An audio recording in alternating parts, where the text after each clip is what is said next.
Good evening and thank you for joining us on our main news here on ICU TV. To begin with, let's take a look at stories that are making headlines. Zambia's Education Minister attends Global Forum in London. First Lady donates wheelchairs in Lusaka. Four children drown in 6 weeks at Maunyamo Harbour. In international news, Joe Biden diagnosed with aggressive prostate cancer. And in sports news, Kanyemba sets sights on COSAFA to defend the title.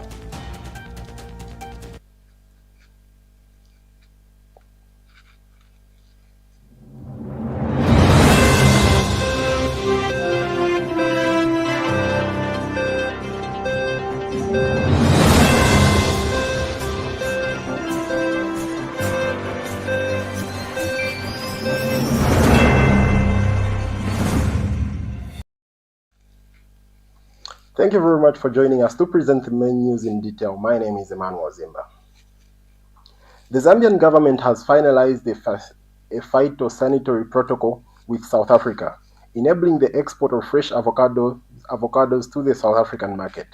This development is part of President Hakainde Hichilema's agenda to strengthen regional trade and reduce dependency on distance markets. Ministry of Information spokesperson Henry Kapata announced that the Ministry of Agriculture signed the agreement earlier this year, opening up business opportunities for the Zambian avocado producers. Cooperatives such as the Lusaka Avocado Multipurpose Cooperative Society have already aligned themselves with operations with the required standards. The Ministry of Agriculture, in collaboration with avocado farmers, the Ministry of Agriculture is collaborating with avocado farmers to ensure compliance with the export conditions outlined in the agreement. This initiative aims to assist small-scale farmers and generate employment within the agriculture sector. The Lusaka Avocado Multipurpose Cooperative Society has expressed commitment to ensuring that Zambia earns its place on the global avocado map. Some members are also planning to engage in value addition by packaging avocado oil for use as edible oil.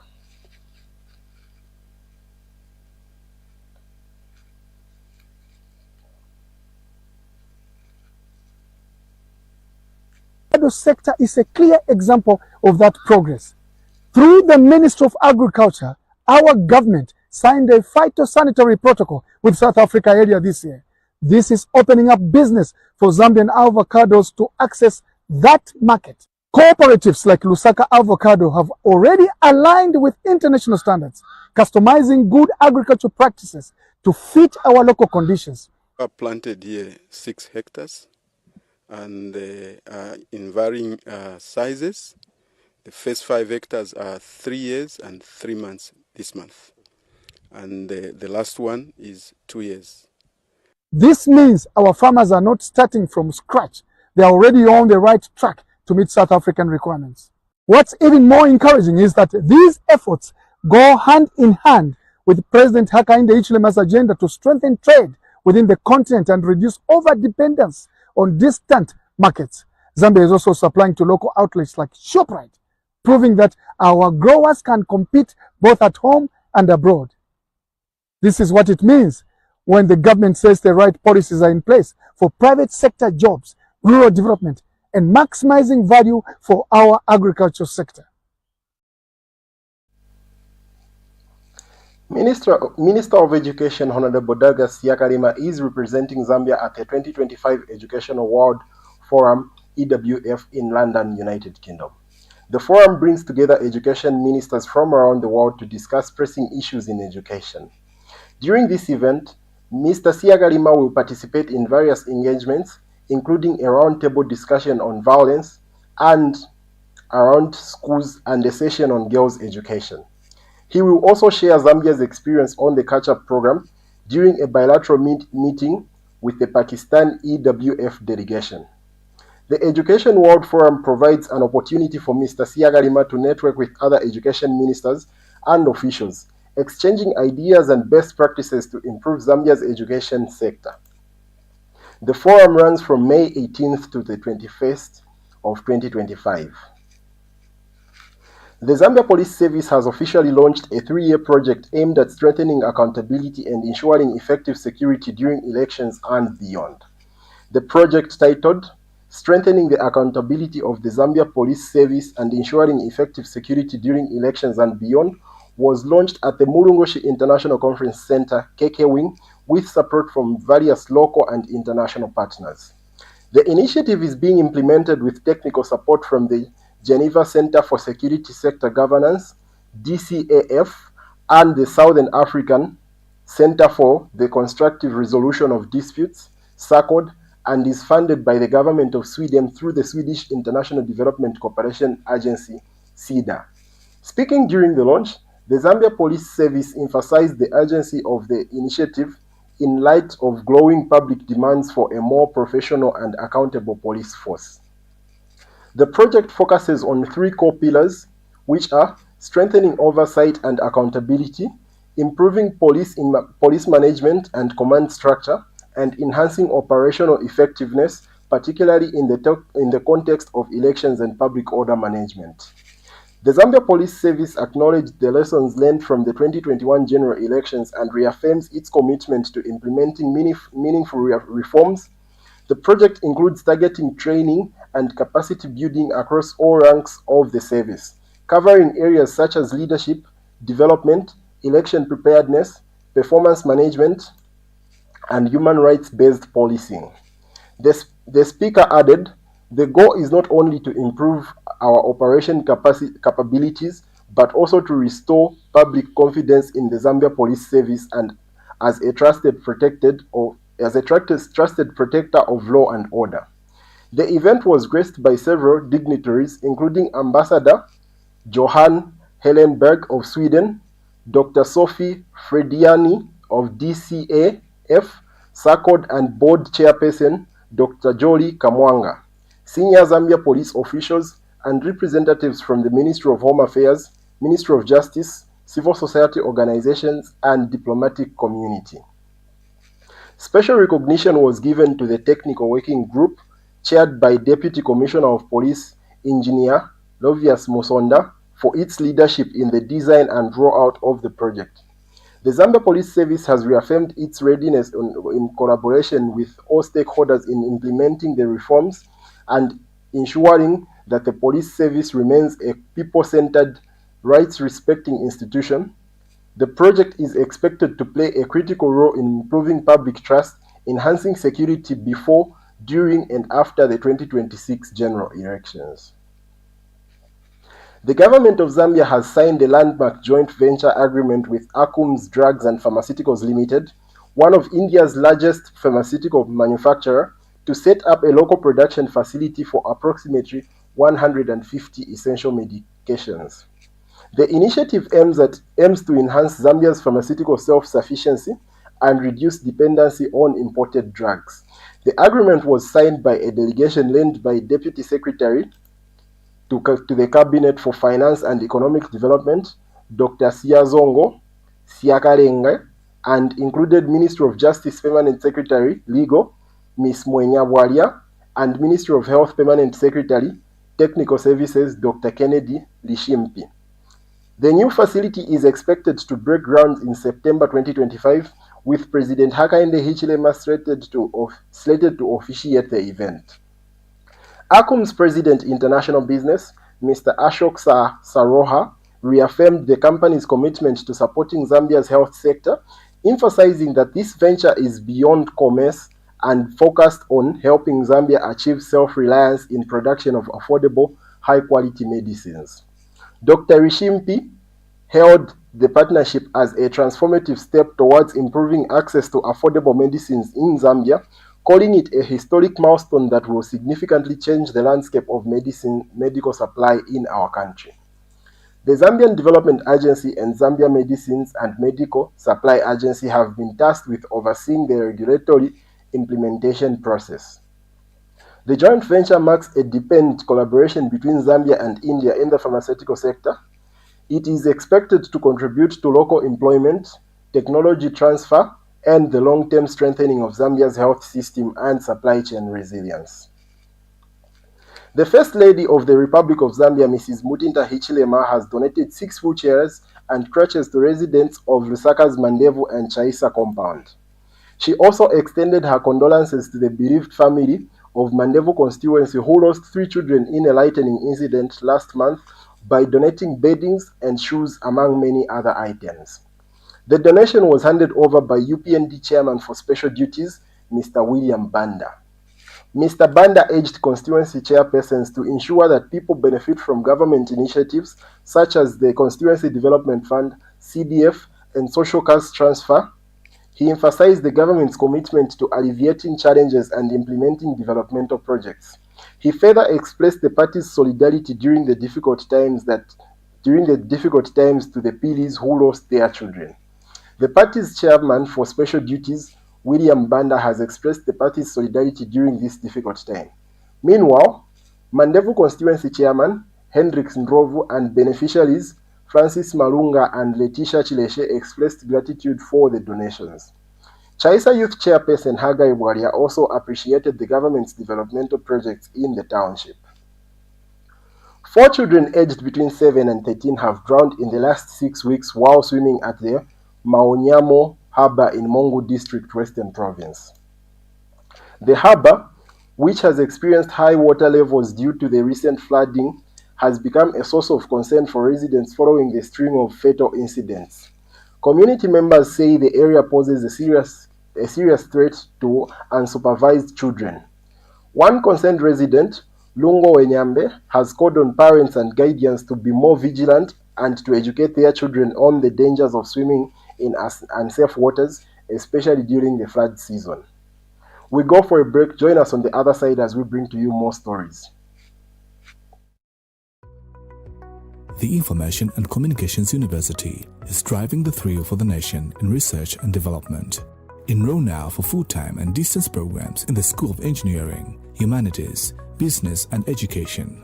To apply, visit our website at www.icuzambia.net or call us on +260 211 221 662 or 0966 342 359. Sponsorship is available. Enroll now.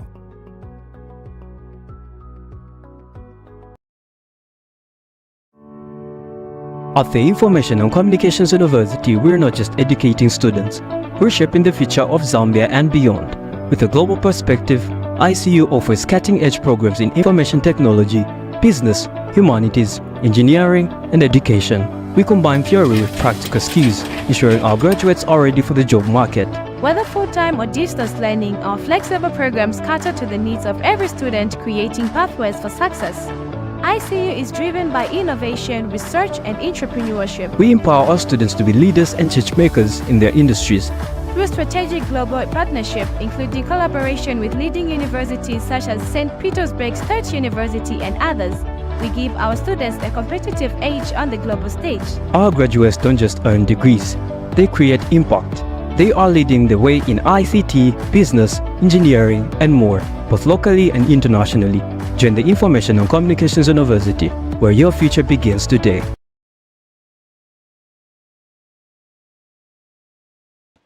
Did you know that mental health conditions are treatable and recovery is possible? Hi, I'm Ngenia Moyo. I'm your host on Let's Talk Mental Health. I invite you all to this show where you freely express yourself, and together we find a solution.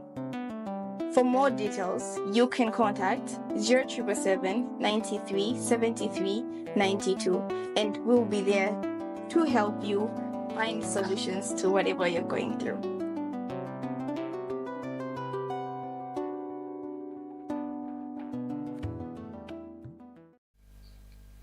Thank you very much for staying with us. We continue with the news. The Lusaka City Council LCC has announced that the construction of the modern Big Mama Market, strategically located in the Central Business District CBD, is nearing completion. LCC Public Relations Manager Chola Mwamba says this significant project, undertaken through a public-private partnership (PPP) with Kadaura Construction Limited, will provide dedicated space for over 900 vendors. Ms. Mwamba notes that the market will feature an integrated online payment system designed to enhance the efficiency of revenue collection. She emphasized that this initiative directly addresses the issue of street vending, promotes a more organized trading environment, and ultimately aims to improve the overall quality of life for the traders within the city. Ms. Mwamba says the facility, previously known as Maunyamo Market, was initially established in July 2017 as a temporary trading area to accommodate traders displaced by the city market fire. She further adds that the development of Big Mama Market clearly demonstrates the government's unwavering commitment to upgrading trading facilities and improving the lives of all residents. The market's completion is eagerly anticipated by vendors who stand to benefit immensely from the modern infrastructure and significantly improve trading conditions it will offer.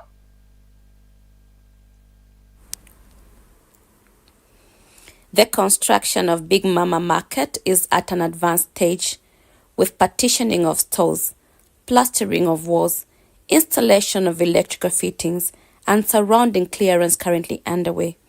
This modern market, being built under a public-private partnership (PPP) with Kadura Construction Limited, will accommodate 900 vendors and features an online payment system for efficient revenue collection.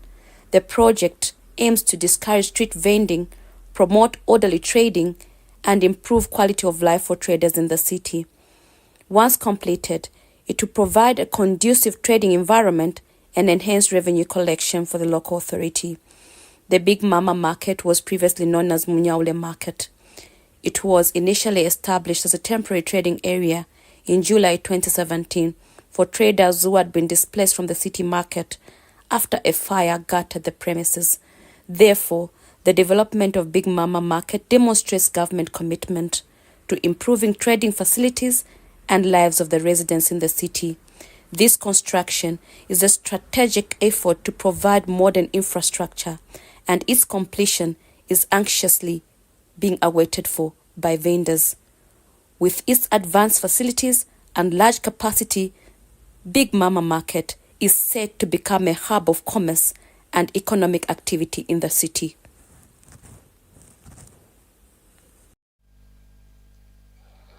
The Zambia Police Service has launched a nationwide manhunt following the escape of 19 male suspects from Mansa Central Police Station in the early hours of Monday, May 19, 2025. The incident occurred between 02 hours and 02:50 hours and was discovered during a routine security check at 03 hours by Constable Rogers Kavwanda. Investigations revealed that the padlocks securing the inner grill door had been tampered with and were found lying on the ground. Notably, the padlock remained functional, indicating no forced breakage. The escapees include individuals facing serious charges such as murder, aggravated robbery, theft, human trafficking, and trafficking in of psychotic substances. Among them are Walia Promise and Chola Mike, both facing murder charges. Patson Chibwe for aggravated robbery, Kelly Kabengele and Vincent Munkombwe for theft of a motorbike, Mumba Sydney for possession of counterfeit notes and forgery implements, Chisara Andrew for human trafficking, and Mwira Stride and others for trafficking in psychotic substances. Police spokesperson Ray Hamonga confirmed that the escapee constitutes a criminal offense under Section 19 of the Penal Code Act, Chapter 87 of the Laws of Zambia. He assured the public that all suspects will be rearrested and will face additional charges for escaping from lawful custody. Police have opened dockets and placed all divisions on the high alert. Members of the public are urged to remain calm but vigilant and report any suspicious activities to the nearest police station. The Zambia Police Service has reaffirmed its commitment to maintaining law and order and has vowed not to rest until all escapees are recaptured. The Zambia Police Service wishes to inform members of the public that it is actively pursuing 19 suspects who escaped from lawful custody at Mansa Central Police Station in the early hours of today, 19th May 2025, between 02 and 02:50 hours. This is a serious matter and a criminal offense under Section 119 of the Penal Code Act, Chapter 7 of the Laws of Zambia, and we assure the public that all the escapees will be arrested and made to face the full force of the law, including additional charges of escaping from lawful custody. According to a report received around 03 hours, Constable Rogers Kavanda of Massa Central Police Station reported that 19 male suspects escaped from lawful custody. Officers who were on shift had earlier conducted a security check around 0130 hours and found everything to be in order. However, later around 0250 hours, officers discovered that padlocks to the inner grill door had been tampered with and were lying on the floor. The padlocks are still functional and could open and close without difficulty. A physical count confirmed that the following suspect had escaped. 1. Warrior Promise is facing a charge of murder. We go for a break. Join us on the other side as we bring to you sports stories and international news. At the Information and Communications University, we're not just educating students, we're shaping the future of Zambia and beyond. With a global perspective, ICU offers cutting-edge programs in information technology, business, humanities, engineering, and education. We combine theory with practical skills, ensuring our graduates are ready for the job market. Whether full-time or distance learning, our flexible programs cater to the needs of every student, creating pathways for success. ICU is driven by innovation, research, and entrepreneurship. We empower our students to be leaders and change makers in their industries. Through strategic global partnership, including collaboration with leading universities such as St. Petersburg State University and others, we give our students a competitive edge on the global stage. Our graduates don't just earn degrees, they create impact. They are leading the way in ICT, business, engineering, and more, both locally and internationally. Join the Information and Communications University, where your future begins today. Thank you very much for staying with us, and now we continue with international news. Former US President Joe Biden, aged 82, has been diagnosed with an aggressive form of prostate cancer that has metastasized to his bones, according to a statement from his personal office. The diagnosis followed medical evaluation prompted by recent urinary symptoms, leading to the discovery of a prostate nodule. Subsequent tests confirmed that cancer's advanced stage, characterized by a Grasson score of 9, indicating a highly aggressive form of the disease. Despite the severity of the diagnosis, the cancer is hormone sensitive, which opens up potential treatment options. Biden and his family are currently consulting with his medical team to determine the most appropriate course of treatment. Biden, who had previously stepped back from the 2024 presidential race, endorsing Vice President Kamala Harris, continues to receive support and well wishes from political peers and the public. His office has not provided further details on the treatment plan at this time. I'm not treating Joe Biden, but I probably diagnose hundreds of men a year with prostate cancer. If you look at globally in the United States, over 300,000 men a year are diagnosed with prostate cancer. Unfortunately, what the former president has is rare. Out of all the cancers that we diagnose, about 5 or 7% are what he has, where it's already spreading to the bones. This is the start of a journey. The good thing about prostate cancer is that there's lots of treatment options. It's going to be a very personalized approach. Every patient has a different approach taken to them. We can't just treat the prostate cancer. We have to look at his age. We have to look at his other medical problems. Most patients generally start off with something called androgen deprivation therapy, where the hormones are castrated. The testosterone is brought down to a minimal number. These are the things that feed the cancer.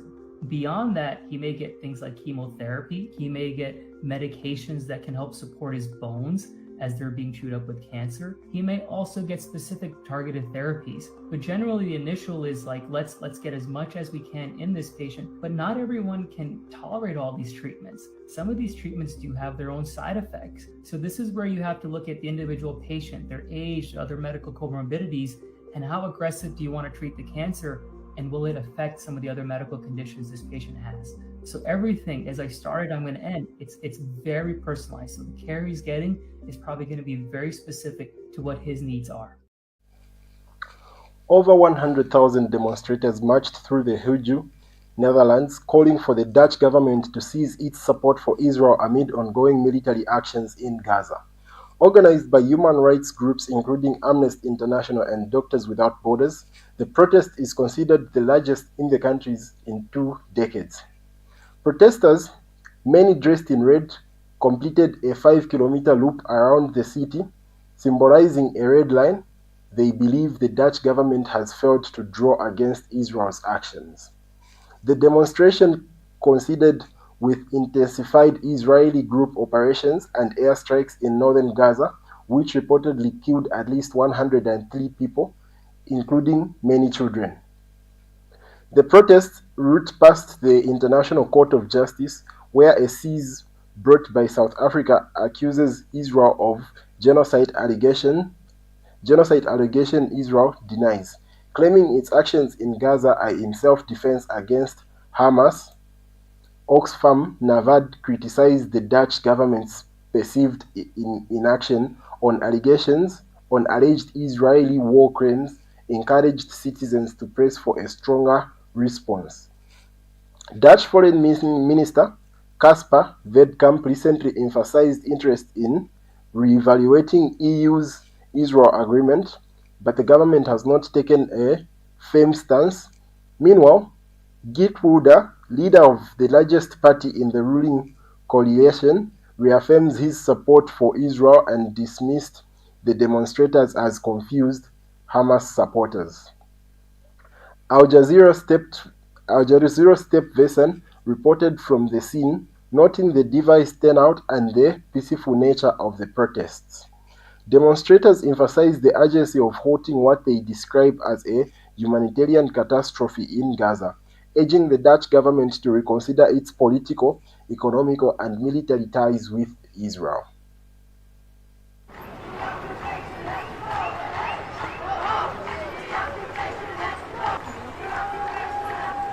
This large turnout of tens of thousands of people here in The Hague, all gathering here to urge the government to draw a red line. That's why they're all wearing red clothes here, to draw a red line against Israel.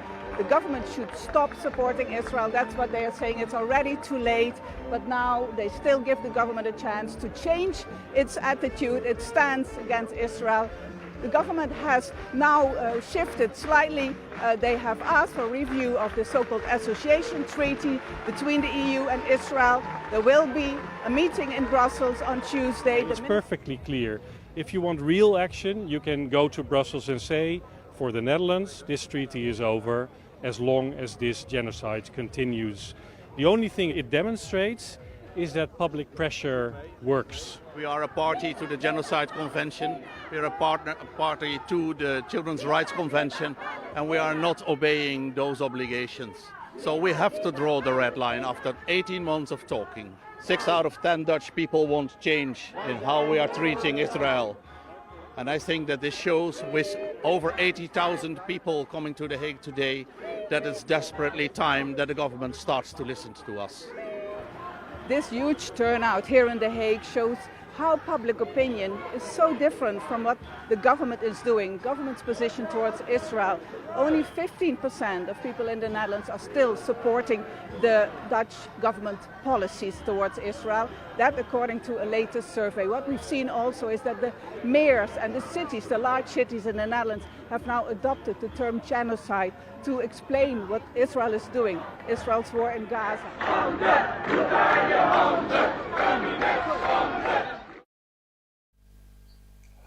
We now take a look at a story in our sports. Copper Princesses coach Carol Kanyemba has outlined her ambitious vision for the team's future following their consecutive COSAFA Women's Championship victories. Meanwhile, key midfielder Taonga Mubanga and Copper Belt Women's representative Esther Bwalia also shared their perspectives on the team's success and the path forward.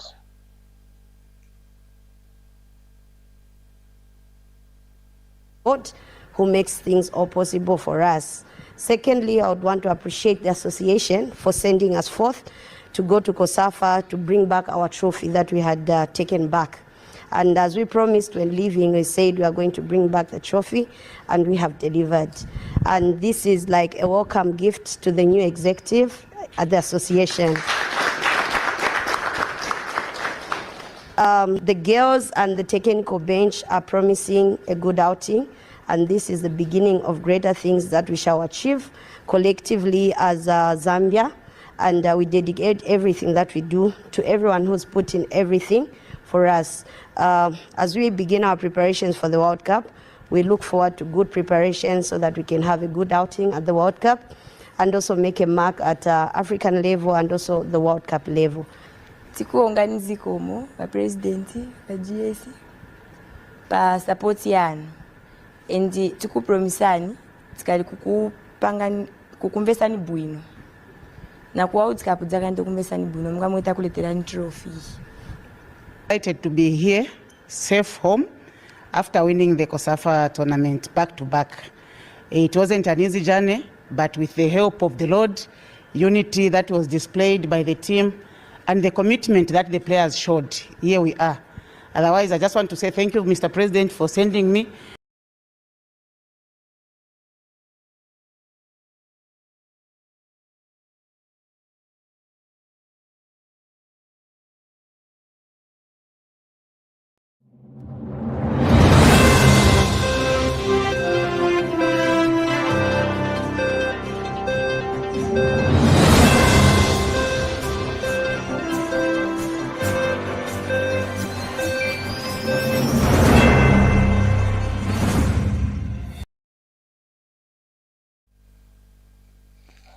And that sports story brings us to the end of the news. But before we go, let's take a look at stories that made headlines. Zambia's education minister attends global forum in London.